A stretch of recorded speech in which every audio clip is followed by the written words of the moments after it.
नमस्कार दोस्तों, स्वागत है आप सभी का हमारे चैनल पर। आशा है आप सभी ठीक होंगे।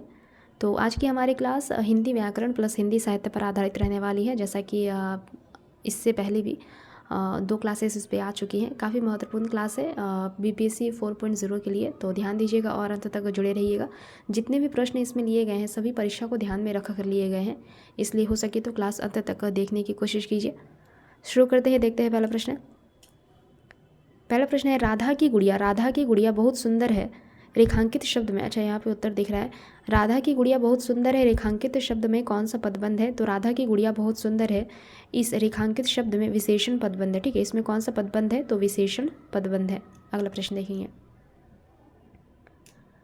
वाक्य के उस भाग को जिसमें एक से अधिक पद परस्पर संबंध होकर अर्थ देते हैं किंतु पूरा अर्थ नहीं देते हैं, ये क्या कहलाते हैं? तो पदबंध। ठीक है, पदबंध कहलाते हैं। वाक्य के उस भाग को जिसमें एक से अधिक पद परस्पर संबंध होकर अर्थ देते हैं किंतु पूरा अर्थ नहीं देते हैं, ये पदबंध कहलाते हैं। अच्छा, जिनको मतलब ये जो क्लासेस चल रही हैं बीपीएससी 4.0 के लिए, इनका अगर आप लोगों को पीडीएफ चाहिए होगा तो आप हमारे टेलीग्राम चैनल से ज़रूर जुड़ें। ठीक है, अभी न्यू ही बनाया है तो वहाँ पे इसका पीडीएफ सेंड कर दिया जाएगा। अगला प्रश्न देखिए, अंधेरा होने से पहले किसान खेत से लौट आया, रेखांकित शब्द में कौन सा पदबंध है? अंधेरा होने से पहले किसान, अंधेरा होने से पहले किसान, इस ये वाला जो पदबंध है, ये वाला जो रेखांकित शब्द है, इसमें कौन सा पदबंध है ये बताना है हमें। अंधेरा होने से पहले किसान खेत से लौट आया, इसमें कौन सा पदबंध है? तो इसमें आपको हो जाएगा संज्ञा पदबंध। ठीक है, इसमें कौन सा पदबंध है? तो संज्ञा पदबंध। अंधेरा होने से पहले किसान खेत से लौट आया। शेर की तरह दहाड़ने वाले तुम क्यों काँप रहे हो, इसमें कौन सा पदबंध है? दहाड़ने वाले रेखांकित शब्द में कौन सा पदबंध है? तो सर्वनाम पदबंध है। शेर की तरह दहाड़ने वाले तुम क्यों काँप रहे हो, इसमें आपका हो जाएगा सर्वनाम पदबंध। सुबह से शाम तक वह बैठा रहा, रेखांकित शब्द में कौन सा पदबंध है? सुबह से शाम तक वह बैठा रहा, इसमें आपका हो जाएगा अव्यय पदबंध। अव्यय पदबंध। मोहन चित्र बनाता है, इसमें कौन सा वाच्य है? मोहन चित्र बनाता है, इसमें आपका कौन सा वाच्य हो जाएगा? तो कर्तृवाच्य हो जाएगा। ठीक है, मोहन चित्र बनाता है, इसमें हो जाएगा कर्तृवाच्य। जैसा पहले ही बताया है कि आप लोगों को वाच्य आपके 3 प्रकार के होते हैं। ठीक है, कर्तृवाच्य, कर्मवाच्य और एक भाववाच्य। तो जिस वाक्य में कर्ता की प्रधानता बताई जाती है, वाक्य में जिस शब्द के माध्यम से कर्ता की प्रधानता बताई जाती है, वहाँ पे क्या हो जाएगा? आपका कर्तृवाच्य हो जाएगा। मुझसे ऐसी बातें नहीं सुनी जाती हैं, इस वाक्य में क्रिया किसके अनुसार है? मुझसे ऐसी बातें नहीं सुनी जाती है, इस वाक्य में क्रिया किसके अनुसार है? तो इस वाक्य में क्रिया जो है यह कर्म के अनुसार है। ठीक है, इस वाक्य में क्रिया कर्म के अनुसार है। देखिए उत्तर का यहाँ पे, निम्न में से कौन सा कर्मवाच्य नहीं है? निम्न में से कौन सा कर्मवाच्य नहीं है? कर्मवाच्य यानी कि कर्म क्या, जैसे क्रिया का प्रभाव जिस पे पड़ता है ना, वही तो कर्म होता है। क्रिया का प्रभाव जिस पर पड़े वो हमारा कर्म कहलाता है। जैसे मोहन के द्वारा फल तोड़ा गया, यहाँ पे देखिए फल कर्म हो गया। पूनम ने अपने बारे में बताया, देखते हैं।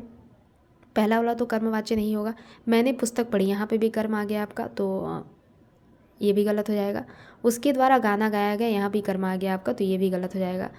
पूनम ने अपने बारे में बताया, यहाँ पे जो क्रिया हो रहा है इसका प्रभाव कर्ता पे ही पड़ रहा है, यहाँ पे कोई कर्म नहीं है। ठीक है, पूनम ने अपने बारे में बताया, यहाँ पे जो क्रिया का प्रभाव है वह कर्ता पे ही पड़ रहा है, तो इस प्रकार इसमें कर्मवाच्य नहीं होगा। ठीक है, अगला प्रश्न देखते हैं। उसने भोजन कर लिया, वाक्य को कर्मवाच्य में बदलना है हमें। उसने भोजन कर लिया, वाक्य को कर्मवाच्य में बदलना है। उसने भोजन किया, उसके द्वारा होगा यहाँ पे, उसके द्वारा भोजन नहीं किया गया, उसके द्वारा भोजन कर लिया गया, ये वाला हो जाएगा आपका। ठीक है, ये विकल्प सही हो जाएगा यहाँ पे। उसने भोजन कर लिया, इसका कर्मवाच्य में अगर इस वाक्य को बदले तो हो जाएगा उसके द्वारा भोजन कर लिया गया। निम्न में से कौन सा वाक्य शुद्ध है? मैंने अपनी किताब उसी दिन दे दी थी, वह मुझे देखा तो घबरा गया, यहाँ पे हो जाएगा आपका वह मुझे देखकर घबरा गया, तो इस प्रकार ये जो अशुद्ध है। मैं किताब पढ़ा हूँ, मैंने किताब पढ़ी है। ठीक है, इसका शुद्ध रूप क्या हो जाएगा? मैंने किताब पढ़ी है। हम ब्राह्मण को एक वस्त्र दिए, इसका शुद्ध रूप हो जाएगा मैंने ब्राह्मण को एक वस्त्र दिया। तो इस प्रकार ये तीनों गलत हो जाएगा। जो इसमें शुद्ध वाक्य है वह है मैंने अपनी किताब उसी दिन दे दी थी। मैंने अपनी किताब उसी दिन दे दी थी।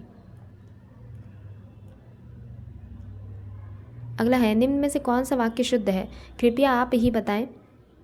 देश की वर्तमान अवस्था अच्छी नहीं है। यहाँ पे अवस्था नहीं, दशा हो जाएगी, ठीक है। देश की वर्तमान दशा अच्छी नहीं है, इस प्रकार ये भी आपका शुद्ध है। उसे मृत्युदंड की सज़ा मिली, उसे मृत्युदंड मिला, उसे मृत्युदंड मिला होगा यहाँ पे। देरी ना करना, यहाँ पे ना होकर के क्या होगा? देर ना करना, देर ना करना, ठीक है, देर ना करना होगा। तो इस प्रकार ये वाक्य भी गलत हो जाएगा, अशुद्ध है। तो जो पहला आपका विकल्प है ये शुद्ध हो जाएगा। कृपया आप ही बताएं, कृपया आप ही बताएं। निम्न में से कौन सा मिश्र वाक्य है? तुम महान हो क्योंकि सच बोलते हो, रोगी को उल्टी हो गई, वह चलने का प्रयास कर रहा था, इनमें से कोई नहीं। तो इसका जो सही विकल्प है वह है तुम महान हो क्योंकि सच बोलते हो। ये मिश्र वाक्य है। शब्द व्यंजक है तो उसके अर्थ कहलाएंगे, शब्द व्यंजक है, शब्द व्यंजक है तो उसके अर्थ क्या कहलाएंगे? व्यंग्य, ठीक है, व्यंग्य। को घटी ये वृषभानुजा वे हलधर के वीर में कौन सी व्यंजना है?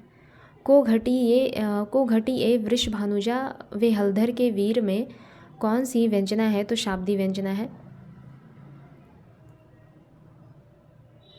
कौन सी शब्द शक्ति में अन्य अर्थ प्रकट होता है? तो व्यंजना में, व्यंजना शब्द शक्ति में अन्य अर्थ प्रकट होता है। व्यंग्य के माध्यम से इसमें अपनी बात कही जाती है। दुबला पतला लड़का को जब हमने दारा सिंह कहा तो यहाँ कौन सी शब्द शक्ति है? साफ पता चल रहा है यहाँ पे व्यंग किया जा रहा है, तो व्यंजना शब्द शक्ति हो जाएगा, ठीक है। दुबला पतला लड़का को जब हमने दारा सिंह कहा, यहाँ पे व्यंजना शब्द शक्ति है। सुमनों की मुस्कान तुम्हारी में कौन सा अलंकार है? सुमनों की मुस्कान तुम्हारी में, सुमनों की मुस्कान तुम्हारी में कौन सा अलंकार है? तो अर्थालंकार है। सुमनों की मुस्कान तुम्हारी में कौन सा अलंकार है? तो अर्थालंकार है। जहाँ पे अर्थगत चमत्कार उत्पन्न हो, जिन पंक्तियों में अर्थगत चमत्कार उत्पन्न हो वहाँ पे क्या हो जाएगा? आपका अर्थालंकार हो जाएगा।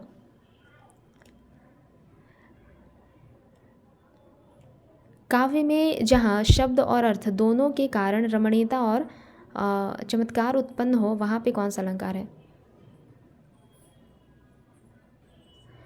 काव्य में जहाँ शब्द और अर्थ दोनों के कारण रमणीयता और चमत्कार उत्पन्न हो वहाँ पर हो जाता है आपका उभयालंकार, ठीक है।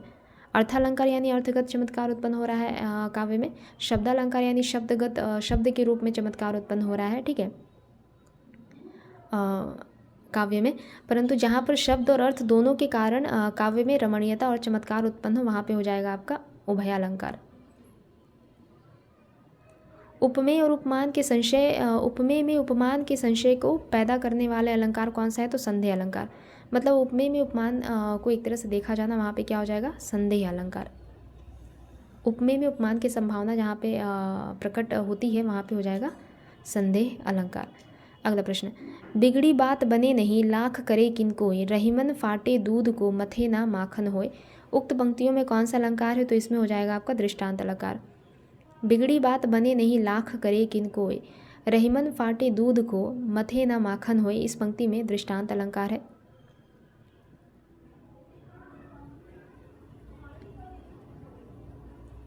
बाज और सांप कहानी के कहानीकार कौन है? बाज और सांप कहानी के कहानीकार कौन है? तो निर्मल वर्मा। बाज और सांप कहानी के कहानीकार है निर्मल वर्मा। यहाँ पे निर्मल वर्मा की कुछ प्रमुख रचनाएं हैं, जैसे जलती झाड़ी, पिछली गर्मियों में, बीच बहस में, कौवे और काला पानी परिंदे, ठीक है। ये निर्मल वर्मा की कुछ प्रमुख रचनाएं हैं। जलती झाड़ी, पिछली गर्मियों में, बीच बहस में, कौवे और काला पानी परिंदे। जग में बैरी कोई नहीं जो मन शीतल होए, या आपा को डारी दे दया करे सब कोय। पंक्तियों के रचयिता कौन रहे? तो कबीर। इन पंक्तियों के रचयिता कौन रहते हैं? कबीर। जग में बैरी कोई नहीं जो मन शीतल होए, या आपा को डारी दे दया करे सब कोय, इसमें कौन सा ये किसकी पंक्ति है? तो कबीर की पंक्ति है। तुलसीकृत विनय पत्रिका की भाषा क्या है? तुलसीकृत विनय पत्रिका की भाषा क्या है? तो ये हो जाएगा आपका ब्रजभाषा। तुलसीकृत विनय पत्रिका की भाषा है ब्रजभाषा। पहाड़ पर लालटेन है, पहाड़ पहाड़ पर लालटेन किसका काव्य संग्रह है? तो मंगलेश डबराल का काव्य संग्रह है। पहाड़ पर लालटेन मंगलेश डबराल का काव्य संग्रह है। मंगलेश डबराल जी की कुछ अन्य प्रमुख रचनाएं हैं, जैसे घर का रास्ता, हम जो देखते हैं, आवाज़ भी एक जगह है, मुझे दिखा एक मनुष्य, इनकी अन्य रचनाएं हैं। घर का रास्ता, हम जो देखते हैं, आवाज़ भी एक जगह है, मुझे दिखा एक मनुष्य, ये इनकी रचनाएं हैं। किनकी? तो मंगलेश डबराल जी की रचनाएं हैं ये सभी। रामवृक्ष बेनीपुरी जी द्वारा रचित बाल गोविंद भगत क्या है? रामवृक्ष बेनीपुरी जी द्वारा रचित बाल गोविंद भगत एक रेखा चित्र है। ठीक है, रामवृक्ष बेनीपुरी जी द्वारा रचित बाल गोविंद भगत क्या है? एक रेखा चित्र है। अरुण कमल को उनकी किस रचना पर साहित्य अकादमी का पुरस्कार मिला है? अरुण कमल को उनकी रचना नए इलाके के लिए साहित्य अकादमी का पुरस्कार प्रदान किया गया। अरुण कमल को उनकी रचना साहित्य अकादमी का पुरस्कार नए इलाके में नामक रचना के लिए प्रदान किया गया। शिवपूजन सहाय की किस रचना की प्रमुख पात्र भगजोगनी है? शिवपूजन सहाय की किस रचना की प्रमुख पात्र भगजोगनी है? तो कहानी का प्लॉट। कहानी का प्लॉट किसकी रचना है? शिवपूजन सहाय की रचना है। इसकी प्रमुख पात्र कौन है? भगजोगनी। ठीक है, इसके अलावा महिला महत्व नामक एक प्रसिद्ध कहानी है, किनकी? तो शिवपूजन सहाय की ही है। देहाती दुनिया इनका एक प्रसिद्ध उपन्यास है। शिवपूजन सहाय का एक प्रसिद्ध उपन्यास है जिसका नाम क्या है? देहाती दुनिया। देहाती दुनिया। लाल पान की बेगम कहानी के रचयिता कौन रहे? तो फणीश्वर नाथ रेणु। लाल पान की बेगम कहानी के रचयिता रहे फणीश्वर नाथ रेणु। फणीश्वर नाथ रेणु की कुछ अन्य प्रमुख रचनाएं हैं, जैसे ठुमरी, आदिम रात्रि की महक, अग्निखोर, एक श्रावणी दोपहर की धूप, अच्छे आदमी, इनके प्रमुख कहानी संग्रह हैं। ठुमरी, आदिम रात्रि की महक, अग्निखोर, एक श्रावणी दोपहर की धूप, अच्छे आदमी, ये फणीश्वर नाथ रेणु के प्रमुख कहानी संग्रह है।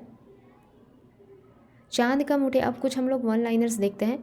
चांद का मुँह टेढ़ा है, चांद का मुँह टेढ़ा है, भूरी भूरी खाक दुल, काव्य संग्रह किनका रहा? तो मुक्तिबोध जी का। भूल गलती कविता के रचयिता कौन रहते हैं? इसके भी रचयिता मुक्तिबोध रहते हैं। चांद का मुँह टेढ़ा है काव्य संग्रह में संकलित कविताएं कौन कौन सी है? तो भूल गलती, एक स्वप्न कथा, ब्रह्मराक्षस, ये सभी चांद का मुँह टेढ़ा है नामक काव्य संग्रह में संकलित कविताएं हैं। मुक्तिबोध की वह रचना जिसे प्रतिबंधित किया गया, कौन सी रचना रही मुक्तिबोध की जिसे प्रतिबंधित किया गया? तो भारत इतिहास और संस्कृति, इसे प्रतिबंधित किया गया है। ठीक है, जो कि मुक्तिबोध की रचना रही। त्रिलोचन शास्त्री की कविताएं कौन कौन सी है? अच्छा नहीं, त्रिलोचन शास्त्री की कविताएं मतलब किस में रची गई हैं? तो खड़ी बोली और अवधि में। ठीक है, त्रिलोचन शास्त्री की कविताएं खड़ी बोली और अवधि में रची गई हैं। त्रिलोचन शास्त्री की कविताएं खड़ी बोली और अवधि में रची गई हैं। इसके अलावा धरती अमोला, जीने की कला, अर्घान, उस जनपद का कवि हूँ, गुलाब और बुलबुल, तुम्हें सौंपता हूँ, काव्य रचनाएं किनकी है? धरती अमोला, जीने की कला, अर्घान, उस जनपद का कवि हूँ, गुलाब और बुलबुल, तुम्हें सौंपता हूँ, ये सभी जो काव्य रचनाएं हैं किनकी है? तो त्रिलोचन की है। प्रगतिवादी आंदोलन, अच्छा ये जो है ये पिछले क्लास का क्वेश्चन है। ठीक है, ये पिछले क्लास का क्वेश्चन है। प्रगतिवादी आंदोलन के सैनिक रूप का उल्लेख किसने किया? प्रगतिवादी आंदोलन के सैनिक रूप का उल्लेख किसने किया? तो मुक्तिबोध ने। आधुनिक युग की गीता किस रचना को माना जाता है? आधुनिक युग की गीता किस रचना को माना जाता है? तो दिनकर द्वारा रचित कुरुक्षेत्र नामक रचना को आधुनिक युग की गीता माना जाता है। दिनकर द्वारा रचित कुरुक्षेत्र रचना को आधुनिक युग की गीता माना जाता है। आज का प्रश्न देख लेते हैं। प्रहलाद चरित नाटक के रचयिता कौन है? ठीक है, प्रहलाद चरित नाटक के रचयिता कौन है? इस प्रश्न का उत्तर आप लोगों को कमेंट बॉक्स में देना है, तो ज़रूर दीजिएगा इस प्रश्न का उत्तर। अगले क्लास में जल्दी मिलते हैं, तब तक के लिए अगर आप लोगों को हमारी क्लास अच्छी लगे तो लाइक, शेयर और सब्सक्राइब ज़रूर कर सकते हैं। धन्यवाद।